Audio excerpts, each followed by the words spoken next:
Taste the Daily. Nilgiri மாவட்டம் கூடலூர் பஜார் பகுதியில் தொடர் விபத்து எதிரொலியாக சாலையோர கடைகள் அகற்றப்பட்ட நிலையில் மீண்டும் சாலையோரமாக கடைகளை அமைத்த வியாபாரிகளுடன் பொதுமக்கள் வாக்குவாதத்தில் ஈடுபட்டதால் பரபரப்பு ஏற்பட்டது. கூடலூர் பஜார் பகுதியில் குறுகிய தேசிய நெடுஞ்சாலையால் கடந்த 19ஆம் தேதி விபத்தில் தந்தை மகன் பலியான நிலையில் விபத்திற்கு ஆக்கிரமிப்பு தெருவோர கடைகளும் காரணம் என சொல்லப்பட்டது. இதனையடுத்து தெருவோர வியாபாரிகளும் இருசக்கர வாகனங்களும் அப்புறப்படுத்தப்பட்ட நிலையில் தற்போது மீண்டும் சில வியாபாரிகள் சாலையோரமாக கடைகளை அமைத்தனர். அதற்கு பொதுமக்கள் எதிர்ப்பு தெரிவித்த நிலையில் சாலையோர வியாபாரிகளுக்கு ஆதரவான வழக்கறிஞர் ஒருவர் அப்படித்தான் கடைகளை அமைப்போம் என கூறி போலீஸ் மற்றும் பொதுமக்களுடன் வாக்குவாதத்தில் ஈடுபட்டதால் அப்பகுதியே போர்க்களம் போல் காட்சியளித்தது.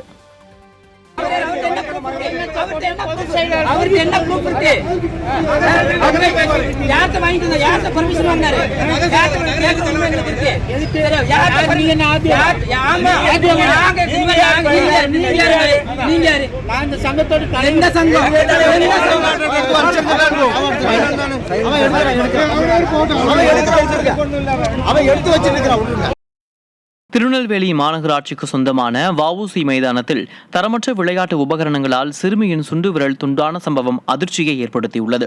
பாளையங்கோட்டையில் உள்ள மைதானத்தில் 7 வயது சிறுமி அனுஸ்ரீ விளையாட்டு உபகரணங்களில் விளையாடிக் கொண்டிருந்த போது அங்கு பொருத்தப்பட்டுள்ள கம்பியில் கால் சிக்கி விரல் துண்டான நிலையில் சிகிச்சைக்காக மருத்துவமனையில் அனுமதிக்கப்பட்டார். மைதானத்தை திறனற்ற திமுக அரசின் மாநகராட்சி நிர்வாகம் முறையாக பராமரிக்காததே சிறுமியின் இந்த அவல நிலைக்கு காரணம் என பெற்றோர் வேதனை தெரிவிக்கின்றனர். கடலூர் மாவட்டம் பண்ருட்டி அருகே ஆதி திராவிட மக்களுக்கு ஒதுக்கப்பட்ட இடத்தில் குடியிருந்தவர்கள் தங்களுக்கு மாற்று இடத்தில் வீடு கேட்டு போராட்டத்தில் ஈடுபட்டனர். அங்குச்செட்டிப்பாளையம் புதுநகர் ஆதி திராவிடர் மக்களுக்கு வீட்டுமனை வழங்குவதற்காக 6 ஏக்கர் 83 சென்ட் இடம் புரட்சித் தலைவி அம்மா ஆட்சியில் கடந்த 1994ஆம் ஆண்டு அரசுடைமையாக்கப்பட்டது. இந்த நிலையில் அங்கு 2.76 ஹெக்டேர் இடத்தில் 80க்கும் மேற்பட்ட குடும்பத்தினர் வசித்து வருகின்றனர். இதற்கிடையில் 12 வாரத்தில் அந்த குடியிருப்புகளை அகற்றி ஆதி திராவிட மக்களுக்கு மனைப்பட்டா வழங்க சென்னை உயர்நீதிமன்றம் உத்தரவிட்டது. அதன் அடிப்படையில் அங்கு குடியிருந்தவர்களை அகற்ற காவல்துறை பாதுகாப்புடன் அதிகாரிகள் வந்தனர். அவர்களிடம் அங்கு குடியிருந்தவர்கள் தங்களுக்கு மாற்று இடத்தில் வீடு கட்டி தரும்படி கேட்டு போராட்டத்தில் ஈடுபட்டனர்.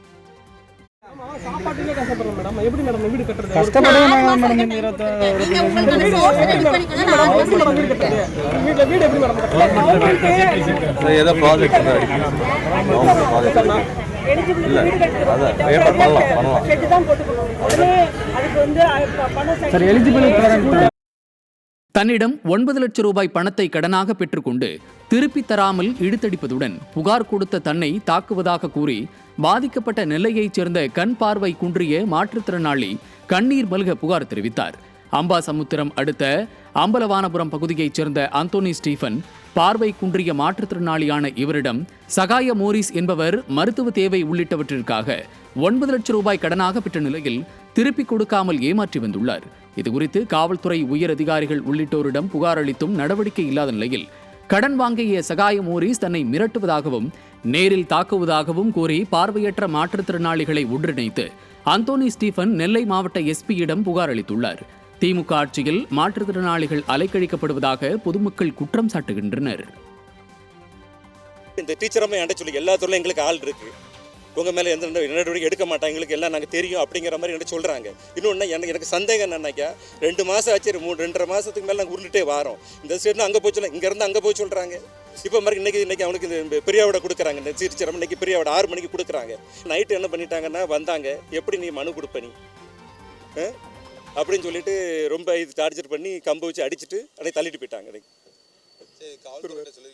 இல்லை, நான் எங்கே போனாலும் சாட்சி கேட்குறாங்க. சாட்சி நாங்கள் யாரை போய் தேட முடியும்? சாட்சியை கொண்டு உங்களை அடிச்சாச்சுன்னா சாட்சியை கொண்டுட்டு வாங்க, நாங்கள் என்னையா செய்வோம்?